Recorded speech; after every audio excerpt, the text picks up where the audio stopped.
Saya dimintakan untuk membawakan seminar nubuatan.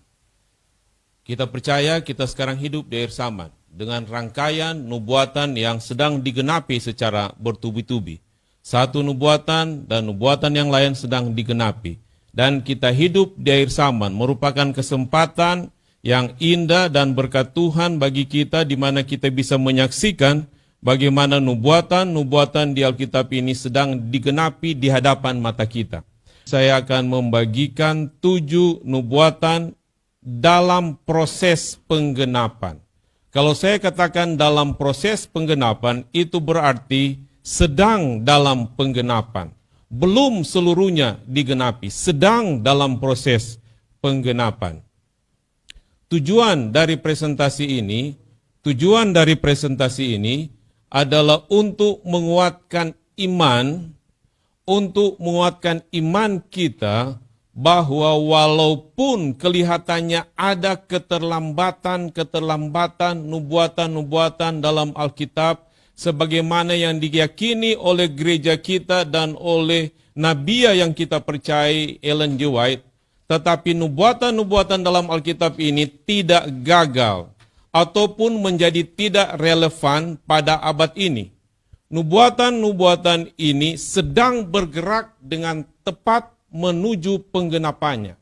Saya mau katakan bahwa walaupun kelihatannya nubuatan-nubuatan dalam Alkitab yang diyakini oleh gereja Advent ini kelihatannya ada keterlambatan, tapi saya percaya bahwa nubuatan-nubuatan ini sedang bergerak dengan tepat menuju penggenapannya. 7 nubuatan tersebut adalah yang pertama, Amerika mendominasi dunia sebagai satu negara adidaya, itu sudah tertulis dalam Alkitab, satu-satunya negara adikuasa. Dan yang kedua, luka parah dalam Wahyu pasal 13. Yang ketiga, kita akan melihat tentang ajaran Alkitab, nubuatan tentang oikumene, bagaimana peran oikumene dalam kedewasaan spiritual Babylon. Yang keempat, kita akan lihat tentang hari peribadatan. Dan intinya adalah persiapan tanda binatang. Yang kelima, kita akan melihat bagaimana peran spiritisme yang memasuki kekristenan.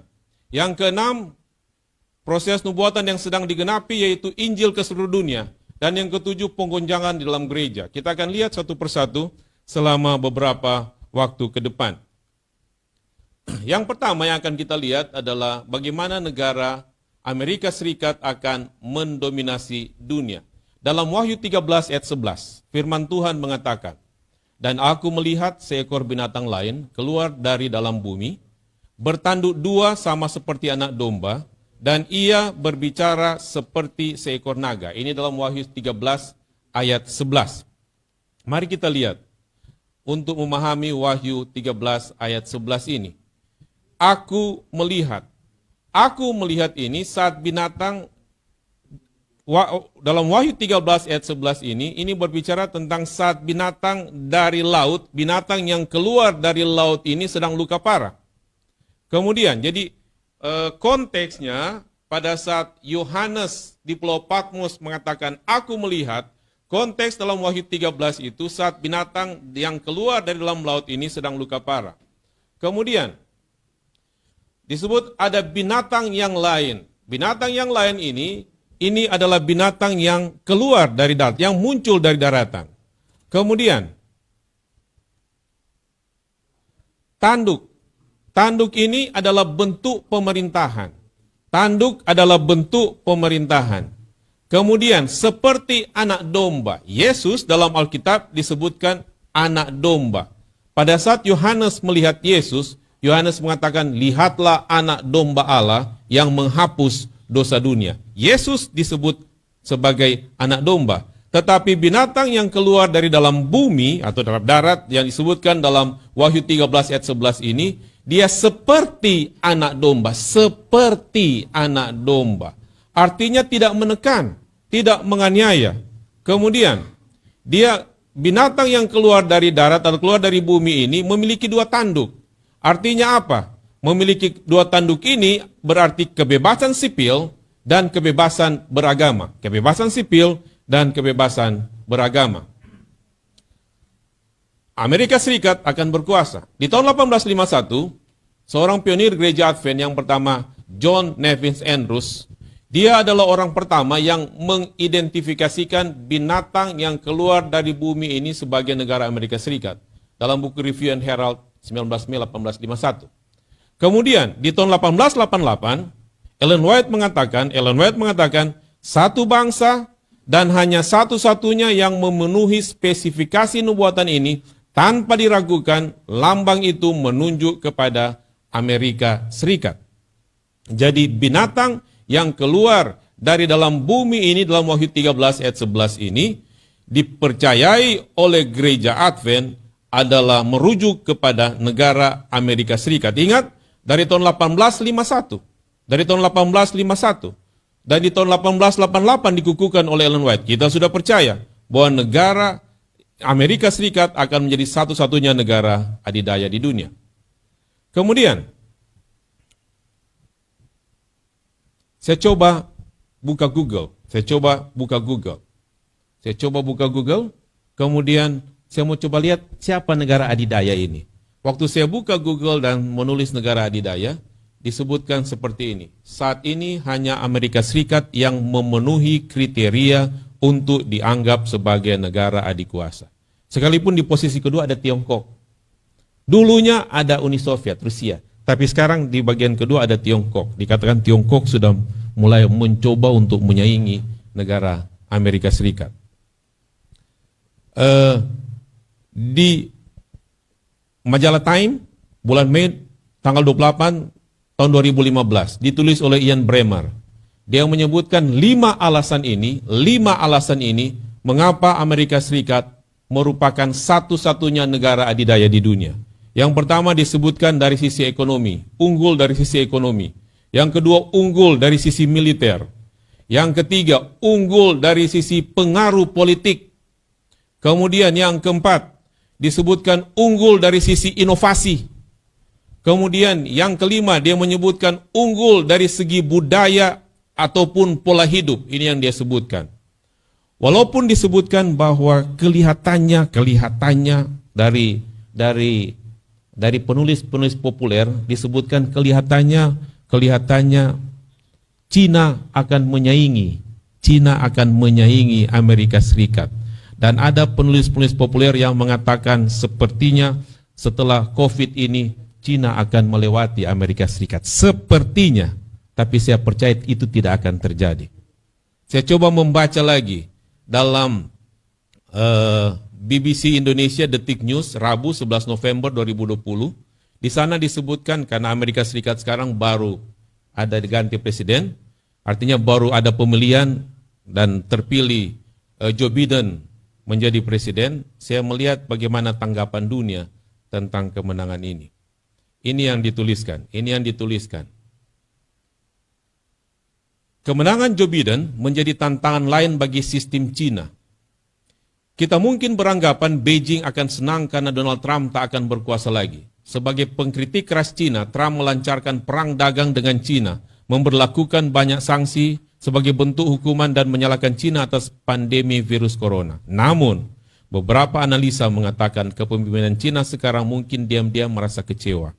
Bukan karena mereka menyukai Trump, tetapi karena jika Trump berkuasa lagi selama 4 tahun, maka ada kemungkinan itu akan lebih menguntungkan Cina. Apakah interpretasi Ellen G. White tentang Wahyu 13 ayat 11 bahwa Amerika akan mendominasi dunia akan digenapi? Saya percaya ya.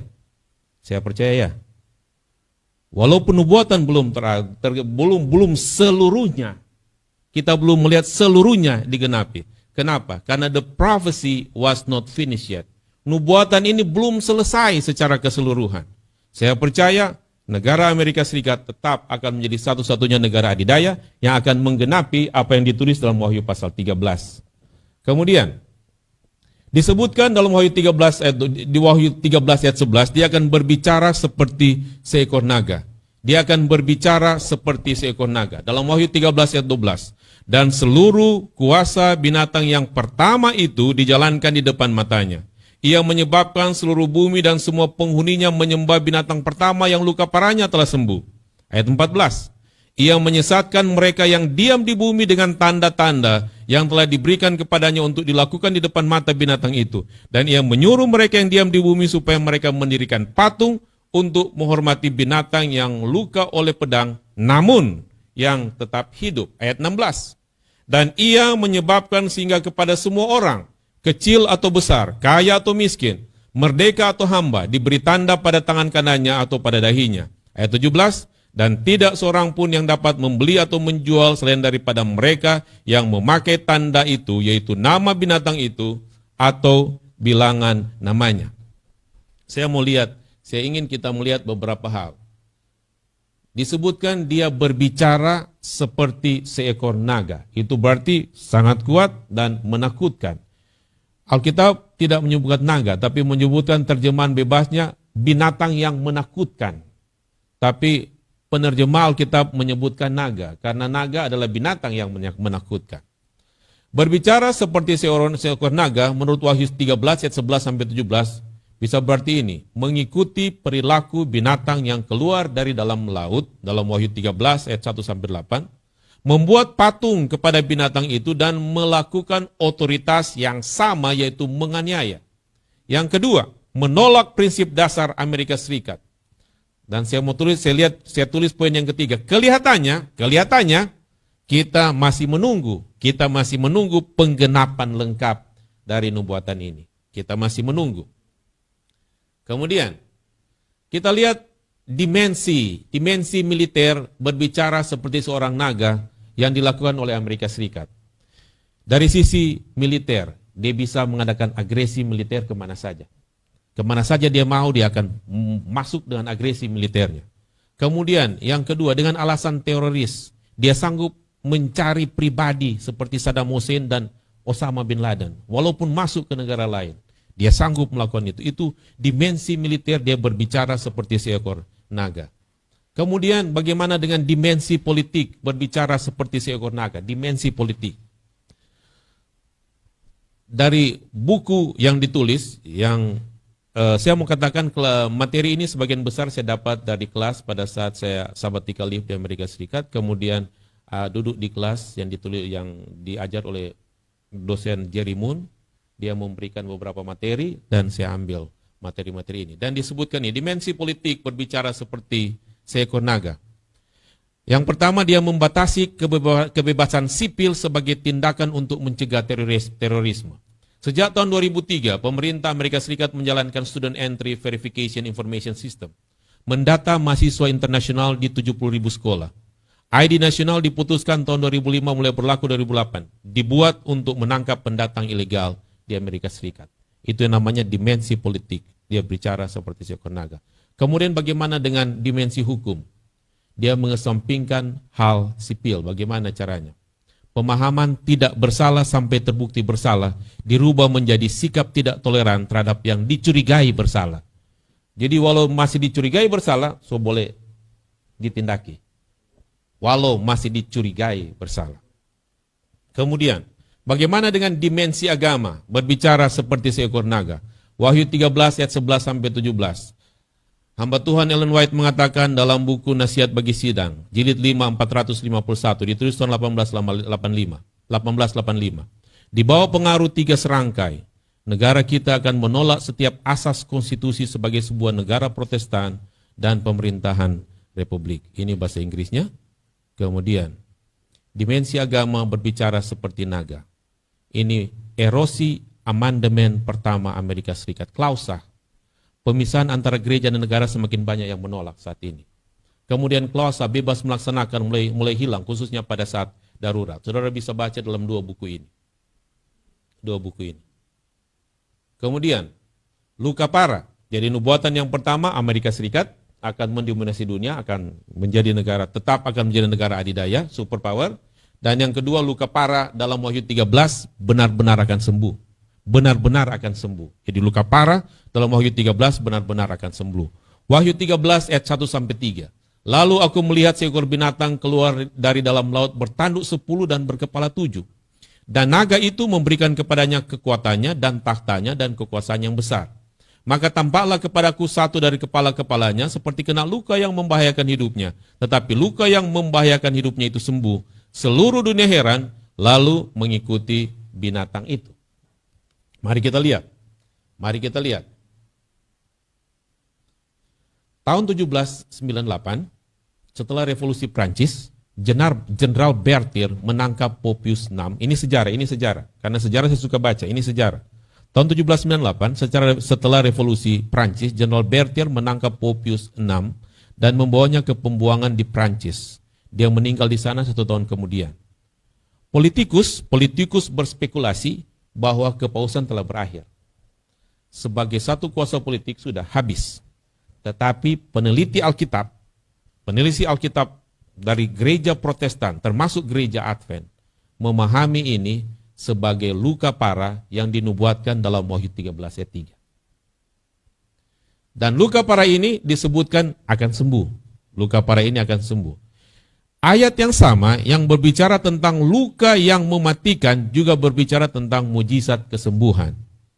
Wahyu 13 ayat 3. Maka tampaklah kepadaku satu dari kepala-kepalanya, seperti kena luka yang membahayakan hidupnya, tetapi luka yang membahayakan hidupnya itu sembuh. Seluruh dunia heran, lalu mengikuti binatang itu. Jadi luka parah ini akan sembuh. Kesembuhannya datang dalam berbagai tahap. Tahun 1929, perjanjian dengan Mussolini mengembalikan kekuasaannya ke Vatikan. Tahun 1963 sampai 1965, Konsili Vatikan kedua. Tahun 1980-an ada Holy Alliance, menuntun pada kehancuran komunis di Eropa. Kemudian saya mengatakan kemana saja dan di mana saja pemimpin agama ini pergi dan berada, disambut dengan sangat meriah. Itu yang kedua, luka parah ini akan sembuh. Dan prosesnya sedang berlangsung. Dan kita sedang melihat di depan mata, luka parah sedang sembuh. Dalam proses penyembuhan. Kemudian yang ketiga, bicara tentang oikumene. Peran oikumene di dalam kedewasaan spiritual Babylon. Bagaimana peran oikumene dalam menggenapi kerohanian Babylon. Peran oikumene ini adalah mempercepat penyatuan agama. Saya suka baca ayatnya dulu. Ini ayat. Ini. Wahyu 13 ayat 3. Maka tampaklah kepadaku satu dari kepala-kepalanya seperti kena luka yang membahayakan hidupnya, tetapi luka yang membahayakan hidupnya itu sembuh. Kemudian, seluruh dunia heran lalu mengikuti binatang itu. Seluruh dunia heran lalu mengikuti binatang itu. Pergerakan oikumene ini yang akan mendorong seluruh dunia untuk mengikuti binatang itu. Pergerakan oikumene mempersatukan gereja-gereja. Saya coba mengambil dari website Sabda. Website Sabda yang saudara buka di Alkitab, bicara tulis Sabda. Ini adalah website Protestan, Alkitab. Jiwa oikumenis sering diungkapkan dengan mengadakan satu perayaan besar, hari besar Kristen seperti Paskah, Natal bersama dan sebagainya. Seringkali kita dengar ada ibadah oikumene, dan seringkali kita ikut ibadah oikumene. Saya tidak katakan itu salah, ini ibadah oikumene. Kita ikut. Dan seringkali ini oikumene ini kita hanya identikan dengan ibadah bersama, Segala usaha berupa pertemuan, konsultasi, rapat, dan mengadakan proyek secara bersama-sama itu sudah menyatakan kesadaran oikumenis. Di sini jelas kesadaran oikumenis hanya dilihat secara lahiriah berupa kegiatan-kegiatan. Jadi kalau hanya kegiatan-kegiatan, hanya sekedar kegiatan oikumenis, iya, tidak masalah.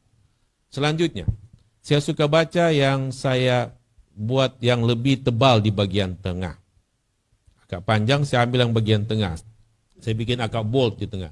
Tetapi oikumene adalah satu sikap iman yang mendorong gereja-gereja untuk berjalan bersama-sama pada sikap iman Satu sikap iman yang mendorong gereja-gereja untuk berjalan bersama-sama pada satu jalan dan arah yang sama.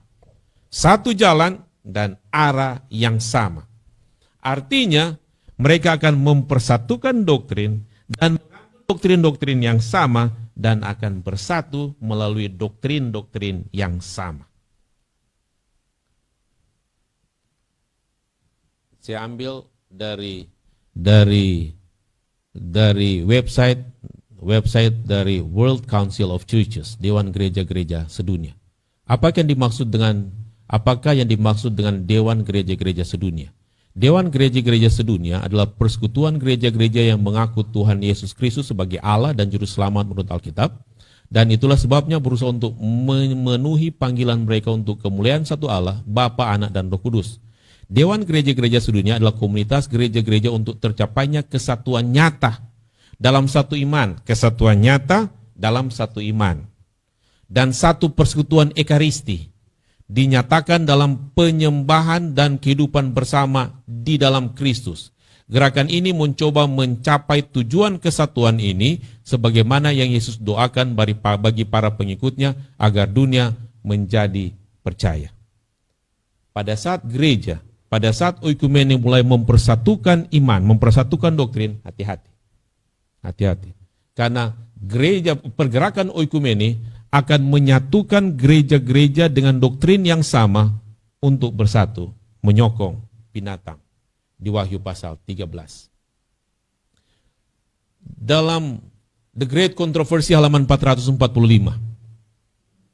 Pada saat gereja-gereja utama di Amerika Serikat bersatu sehubungan dengan doktrin yang sama, akan mempengaruhi negara untuk mengeluarkan keputusan dan menegakkan institusi mereka. Kemudian, Protestan Amerika akan membentuk patung dan hierarki Roma.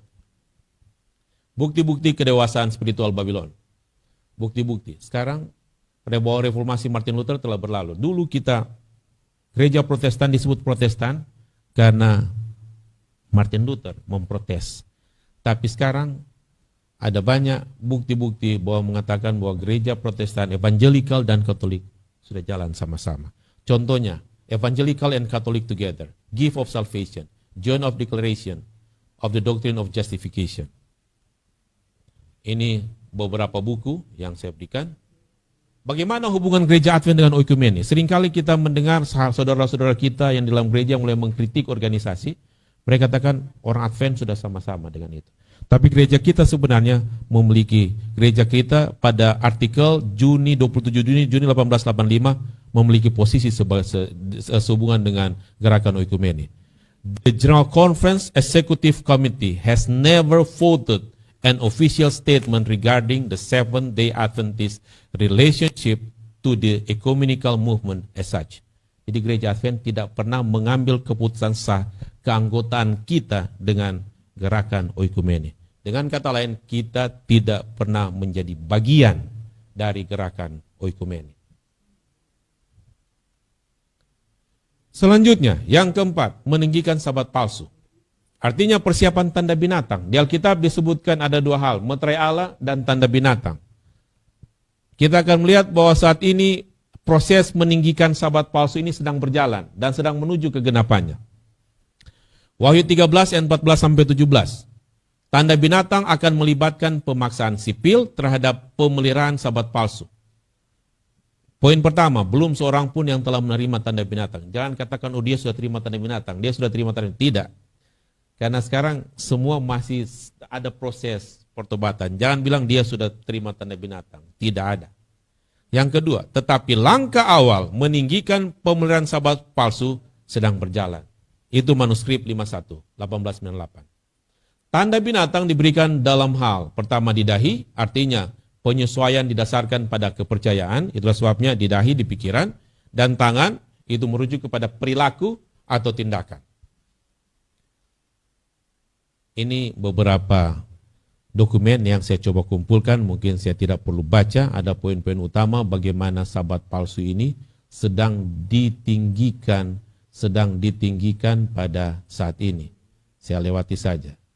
Yang kelima, spiritisme yang memasuki kekristenan. Spiritisme yang mulai menghancurkan doktrin kekristenan. Wahyu 16 ayat 13-14. Dan aku melihat dari mulut naga dan dari mulut binatang dan dari mulut nabi palsu itu keluar 3 roh najis yang menyerupai katak. Saya suka, ini Alkitab ini, khususnya buku Wahyu ini adalah pertentangan antara yang baik dan yang jahat, antara kuasa Allah dan kuasa setan. Di sini ada 3 serangkai. Kalau kitab gereja, kita percaya ada 3 serangkai, Allah Bapa, Allah Anak, Allah Roh Kudus, maka ada juga penentang dari 3 serangkai ini, yaitu disebut naga, kemudian binatang, dan nabi palsu. Ini 3 serangkai. Kemudian kalau Trinitas yang sejati, yang benar, pekabaran kita adalah pekabaran malaikat dalam Wahyu 14. Sedangkan ini Trinitas palsu ini, yaitu naga, kemudian nabi palsu, dan binatang ini, mereka keluar 3 roh najis yang menyerupai katak. 3 juga. Kalau pekabaran 3 malaikat, ada 3 roh najis juga. Tapi 3 roh najis ini disebutkan dalam kata, itu 3 roh najis menyerupai katak ini disebutkan itulah roh-roh setan yang mengadakan perbuatan-perbuatan ajaib, dan mereka pergi mendapatkan raja-raja di seluruh dunia untuk mengumpulkan mereka guna peperangan besar pada hari besar, yaitu hari Allah yang Maha Kuasa.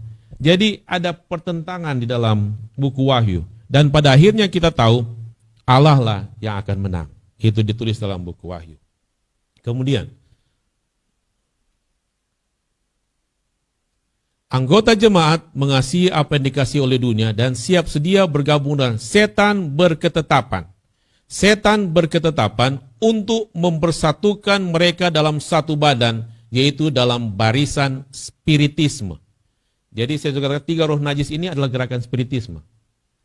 Kemudian, mari kita lihat. Ellen White sudah meramalkan ini di tahun 1849. Dia menulis tentang gerakan spiritisme ini. Kemudian di tahun 1849, 24 Maret. Ini Ellen White bicara tentang spiritisme. Kemudian 100 tahun kemudian, tahun 1948. Diterbitkan buku tentang Book of Modern Spiritism in America. Jadi 100 tahun sebelumnya Ellen White sudah menuliskan tentang spiritisme yang akan masuk ke dalam kekristenan. Di tahun 1948. 100 tahun sebelum Ellen White sudah tulis. Dan ini benar terjadi di tahun 1948. 100 tahun kemudian.